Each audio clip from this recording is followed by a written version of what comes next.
सुप्रभात बच्चों। घर पर रहो, स्वस्थ रहो, सुरक्षित रहो और अध्ययनरत रहो। आज हम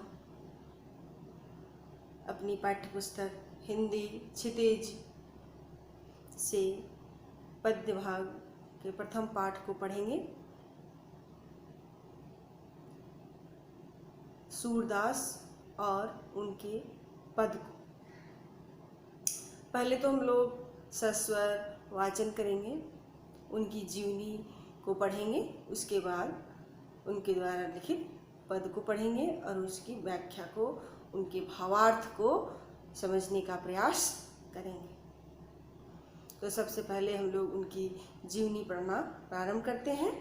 सभी बच्चे ध्यानपूर्वक उनकी जीवनी को सुनेंगे। उनके जन्म स्थल, उनकी मृत्यु स्थल,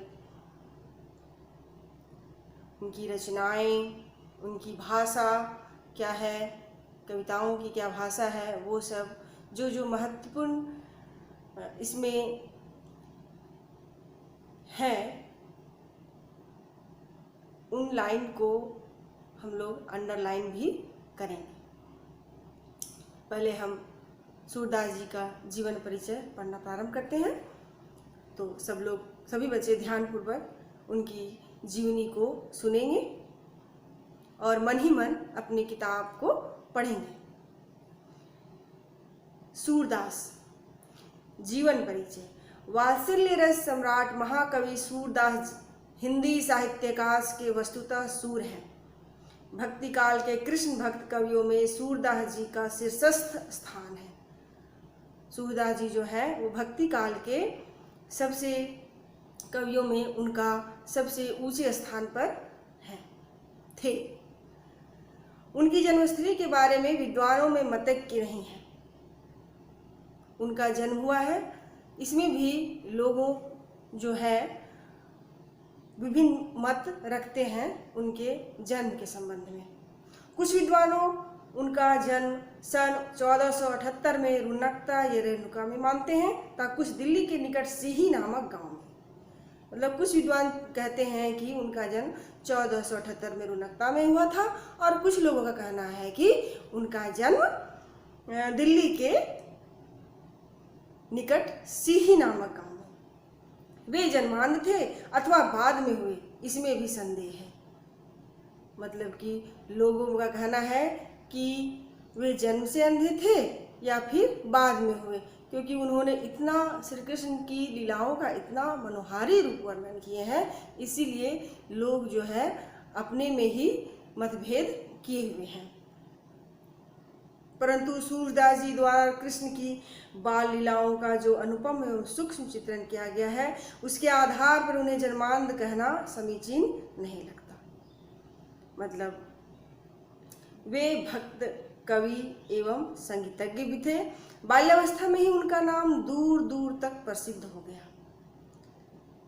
संसार से विरक्त होकर सूरदास जी मथुरा एवं आगरा के बीच यमुना के किनारे गौ घाट पर रहते थे। यहीं उनकी भेंट आचार्य वल्लभाचार्य से हुई। वे वल्लभाचार्य जी के शिष्य बनकर अष्टछाप के कवियों में सम्मिलित हो गए। ऐसी मान्यता है कि वल्लभाचार्य जी के आदेश से ही सूरदास जी ने कृष्ण लीला के पदों की रचना की। वे श्रीनाथ जी के मंदिर में प्रतिदिन भक्ति भाव से अपरस रहत स्नेह तगाते नाहिन मन अनुरागी। पुरैनी पात रहत जल भीतर तारस देह न दागी। ज्यों जल माह तेल की गागरी बूंद न ताको लागी। प्रीति नदी में पाऊँ न बोरियों दृष्टि न रूप परागी। सूरदास अबला हम भोरी गुर चाटी ज्यों पागी।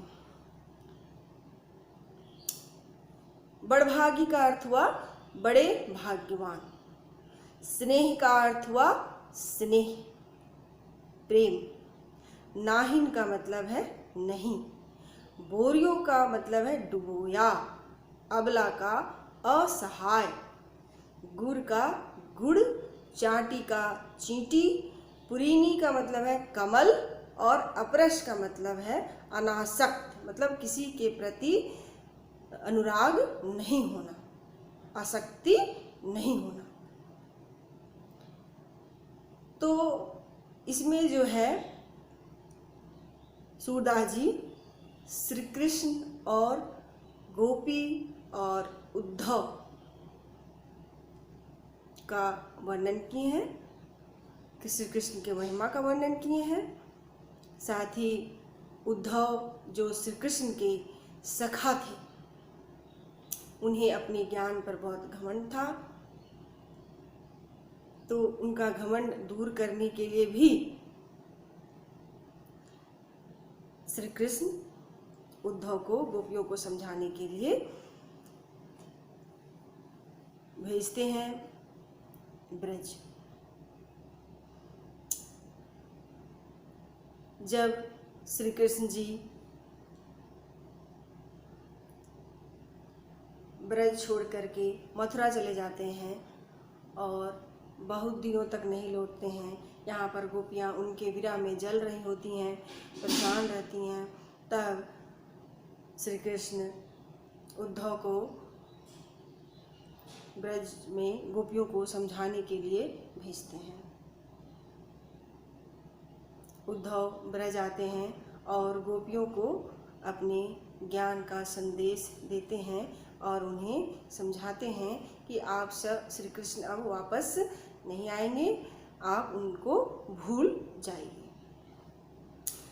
तब गोपियाँ उद्धव पर व्यंग्यवान कसती हैं और कहती हैं कि उद्धव तुम हो अति बड़भागी, की उद्धव तुम तो बहुत ही बड़े भाग्यशाली हो कि तुम्हें श्री कृष्ण का सानिध्य मिला, लेकिन एक तरह से अभागे भी हो कि तुम उसे छोड़ करके, उन्हें छोड़ करके वापस हम लोगों के पास आ गए। अब तुम्हारे फिर क्या कहती हैं, अपरस रहत स्नेह तगाते नाहिन मन अनुरागी, कि आप में स्नेह नहीं है, स्नेह रूपी बंधन से आप अलिप्त हो, मतलब आप किसी के प्रेम के बंधन में बंधे हुए नहीं हो। नाहिन मन अनुरागी, और ना ही आपके मन में किसी के प्रति अनुराग है, प्यार है। आप क्या समझेंगे हम लोगों की मनोदशा को, आप कैसे हैं, एक उदाहरण के माध्यम से उनको उलाहना देती हैं। क्या कहती हैं, कहती हैं कि पुरैनी पात रहत जल भीतर तारस दे न लागी। पुरैनी कमल पात पत्ता, जिस प्रकार कमल का पत्ता जल के भीतर रहता है, लेकिन जल की एक बूंद भी कमल के पत्ते को पानी में डुबो नहीं सकती है, वह ऊपर तैरते ही रहता है। ठीक उसी प्रकार आप हैं।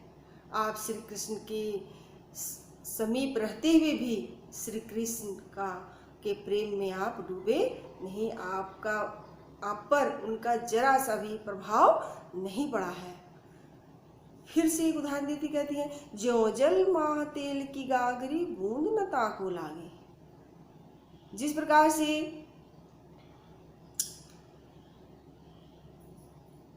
जल तेल की गागरी को डुबो नहीं सकती है, उसकी एक बूंद भी उस पर लग नहीं सकती है, ठीक उसी प्रकार आपके योग संदेश की ज्ञान की बातें हैं जो हमारे पर अंदर प्रवेश नहीं करेंगी। इसलिए आपकी जितनी सारी बातें हैं, जितनी सारी ज्ञान की बातें हैं, वो आप अपने तक ही सीमित रखें। प्रीति नदी मैं पाऊं न बोरियो, दृष्टि न रूप परागी। फिर कहती हैं कि आपने प्रेम की नदी में आपका पैर नहीं डूबा है, आपने अपने पैर को प्रेम की नदी में नहीं डुबोया है, और न ही आपके दृष्टि में किसी के प्रति अनुराग है। अगर आप प्रेम की नदी में डुबकी लगाए होते तो आप इस तरह के वचन नहीं बोलते। और जो भी आप ज्ञान की बातें हम लोगों को बता रहे हैं, योग संदेश की बातें दे रहे हैं, उनसे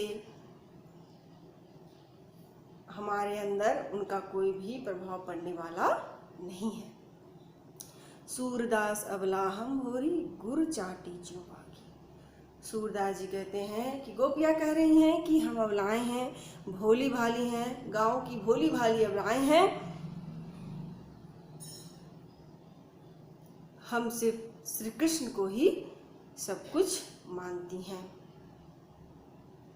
ठीक उसी प्रकार जिस प्रकार से गुड़ से चींटी जब उसके प्रेम से चिपक जाती है तो हम उसे कितना भी छुड़ाने का प्रयत्न करते हैं, वो छूटती नहीं है, वो अपना प्राण त्याग देती है, लेकिन गुड़ से अलग नहीं होती है। उसी प्रकार गुड़ की तुलना श्री कृष्ण से और चींटी की तुलना गोपियों से की गई है कि ठीक हम लोग भी चींटी के समान हैं। गुड़ रूपी श्री कृष्ण के प्रेम के बंधन में हम लोग चिपक गए हैं, लिपट गए हैं, उनसे आसक्त हो गए हैं। अब आपकी कोई भी ज्ञान की बातें हमारे अंदर समाहित नहीं हो सकती हैं, इसलिए आप यहाँ से चले जाइए। अब दूसरे पद में भी गोपियों ने अपने मन की व्यथा को, अपनी मन की भावना को दर्शाई हैं। उसमें कह रही हैं, सभी बच्चे ध्यानपूर्वक सुनेंगे। मन की मन ही मांझ रही, कहिए जाए कौन पै उधो, नाही परत कही। अवधि आधार आसावन की तन मन बिथा सही। अब इन जोग संदेशनी सुनी सुनी, बिरहनी बिरह दही। चाहती हुती गुहारी जितही ते, उनते धार बही। सूरदास अब धीर धरही, क्यों मर्यादा न लही। गोपियाँ कह रही हैं कि हम लोग सोचे थे कि श्री कृष्ण यहाँ आएंगे, ब्रज आएंगे, लेकिन वो नहीं आए और वो अपने स्थान पे उद्धव आपको भेज दिए। जो हमारे मन के अंदर मन की मन ही मांझ रही, मतलब हमारे मन में जितनी सारी भावनाएं थी, जितनी सारी बातें थी उन्हें कहने के लिए, वो सब मन की मन में ही रह गई। अब हम किससे अपनी मन की बातें जा करके कहें। कहिए जाए कौन पे उधो, नाही परत कही। मतलब उद्धव, आप जो कहने के लिए आए हैं, आप जो योग संदेश की बातें देने आए हैं, वो आप कहिए, क्योंकि हम लोग अपनी मन की बातें अब किससे कहेंगे। जिनसे कहना था वो तो आए ही नहीं। अवधि आधार आस आवन की तन मन बिथा सही। उनके आने की आस में, मतलब उनके आने की आस हम लोग बहुत समय से लगाए हुए थे और अपने तन से मन से अपनी व्यथा को सह रहे थे।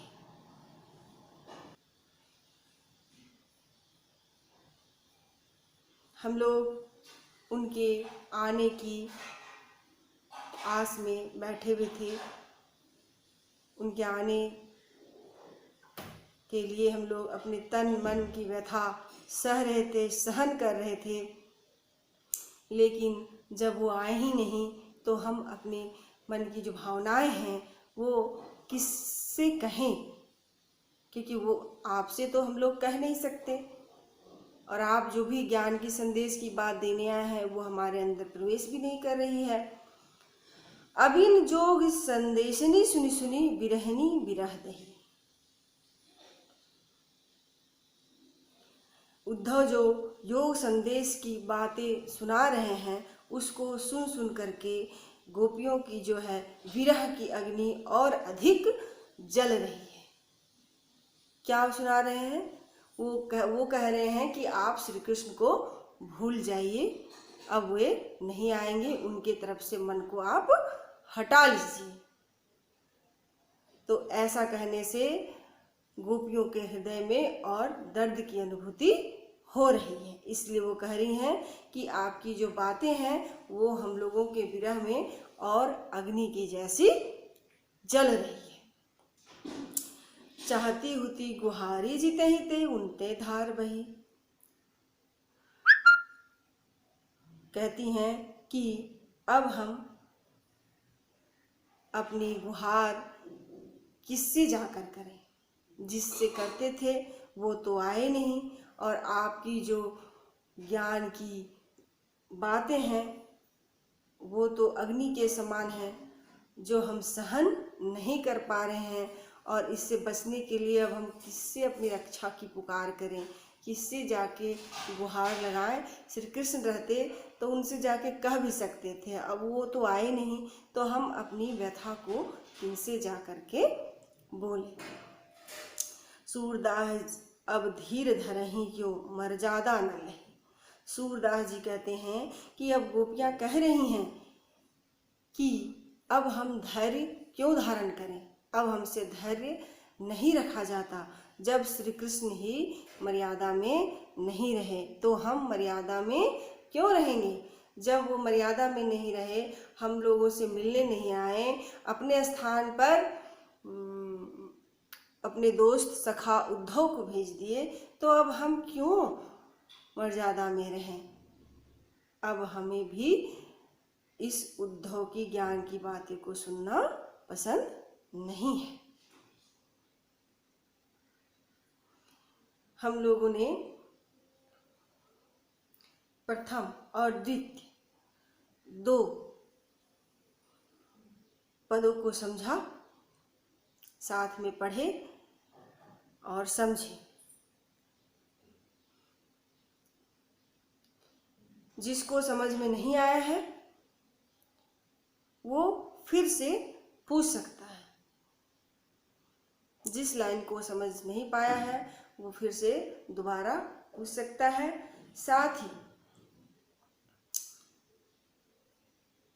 अभी जिन पंक्तियों को हम पढ़े हैं, जैसे पढ़े हैं वैसे सभी बच्चे पढ़ेंगे। पढ़ने के उपरांत आप दोनों पंक्तियों के भाग को लिखेंगे, उसका भावार्थ लिखेंगे और लिख करके हमें दिखाएंगे। जब हम किसी चीज को पढ़ते हैं, पढ़ने के उपरांत अगर हम उसको लिख लेते हैं तो लिखने से वो हमें याद हो जाता है। याद होने के साथ साथ हमारी लिखने की जो गति होती है हमारी, वो अच्छी होती है, लिखावट अच्छी होती है। और जो हम पढ़ें, अभी जो हम समझे, वो हमारे अंदर आत्मसात कर जाता है। इसलिए सबसे पहले आप इन दोनों पंक्तियों के भावार्थ को हमको लिख कर दिखाइए। उसके पश्चात हम आगे दोनों पंक्तियों के भावार्थ को साथ में मिलकर के पढ़ेंगे और समझेंगे। बच्चों, आप घर पर रह करके सभी विषयों का अध्ययन कीजिए। जो भी सुविधाएं आपके पास उपलब्ध है उस सुविधा को पूरी तरह से उपयोग कीजिए। उसके अनुसार आप पढ़िए। जिसके पास नेट की सुविधा नहीं है वो अपनी किताब से, अपनी पाठ्य पुस्तक से पढ़िए। और जिस विषय में हम कमज़ोर हैं या हमको लगता है कि हम इस विषय में कमज़ोर हैं तो उस विषय पर थोड़ा विशेष ध्यान दीजिए। बाकी सभी विषयों को पढ़िए लेकिन उस विषय पर विशेष ध्यान दीजिए ताकि आपका सभी विषय मजबूत हो जाए, किसी भी विषय में आप कमज़ोर नहीं रहे। अगले क्लास में हम लोग बाकी के दो भाग को पढ़ेंगे और उनका भावार्थ समझेंगे। धन्यवाद।